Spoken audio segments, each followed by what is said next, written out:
Është vendosur tani në hapësirën e intervistës, ku do t'ju uroj mirëseardhjen me një lidhje të drejtë për drejtë nga Parlamenti, ku ende vijojnë punimet, deputeti të Partisë Socialiste, zotit Loer Kume. Zoti Kume, mbrëma dhe faleminderit. Mbrëma, zotërinj Numa, faleminderit për ftesën. Atëherë vazhdon seanca. Besoj që dëgjoj mirë. Po, dëgjojeni shumë mirë dhe faleminderit. Vazhdon seanca me ato debatet e zakonshme dhe siç jemi mësuar tashmë me përplasjet mes dy forcave politike, por pas ndryshimeve në qeveri ditën e nesërme është njoftuar një mbledhje kryesie e Partisë Socialiste. Çfarë pritet të diskutohet? Ka më shumë detaje për ju deputetët? Jo, detaje nuk kam shumë detaje, do zbulohen në mbledhjes, prandaj bëhet mbledhja. Ndërkohë jemi përpara një fakti të kryer tani më, 7 ndryshimet që ka deklaruar kryeministri Rama në kabinet. Ndryshime të rëndësishme dhe largime të rëndësishme nga qeveria. Kryeministri Rama në Asamblenë e Partisë Socialiste deklaroi që unë këtë mandat 4 për shkak të ekzigjencave që paraqet Bashkimi Evropian nuk do jem më trajner futbolli, po do jem trajner basketbolli. Pra do kem tjetër ritëm dhe do pretendoj tjetër ritëm nga gjithë ekipi im. Ndaj në përputhshmëri të kësaj filozofie të tij jemi në emrat e ri dhe në formacionin e ri të kabinetit.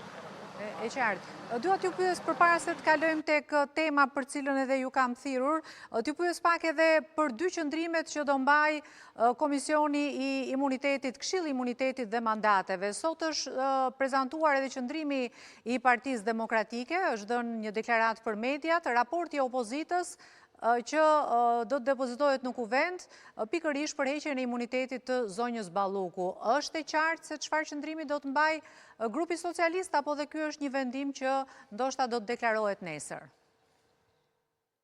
Sapo të dali me raportin e tij grupi socialist i Komisionit të Imuniteteve, atëherë ne do mund të bëjmë një deklaratë zyrtare. Në këtë moment që jemi, nuk kemi deklaratë zyrtare. E kuptoj. Ndërkohë, opozita vijon të protestojë dhe në një nga protestat e fundit, madje tek protesta e fundit, jemi përballur me pamje të sulmit me molotov të ish vilës së diktatorit Enver Hoxha, tani më e kthyer në një qendër arti. Dhe kemi parë që ambasada e Francës, po edhe ajo e Gjermanisë, ka dalë me një reagim publik ku e ka dënuar dhunën e ushtruar në këtë rezidencë arti që quhet Art Explora. Edhe Partia Socialiste ka qenë në të njëjtën linjë. Kjo nuk është, besoj, bjem gjithë dakord që kjo nuk është çështje e linje partie, kjo është thjesht çështje linje logjike. Nga momenti që diskutojmë sulme me molotov, pra shpreha sulme me molotov i thot gjitha. Nuk po flasim për goditjet me molotov ndaj një objekti apo ndaj një grupi njerëzish, po flasim për rrezikshmërinë e lartë që paraqet kjo lloj sjellje dhe këto lloj veprash, që normalisht janë vepra penale, ndaj jetës njerëzve, jo ndaj një objekti apo ndaj një grupi të caktuar njerëzish me përkatësi të caktuar, po themi francez apo gjerman apo shqiptar qofshin.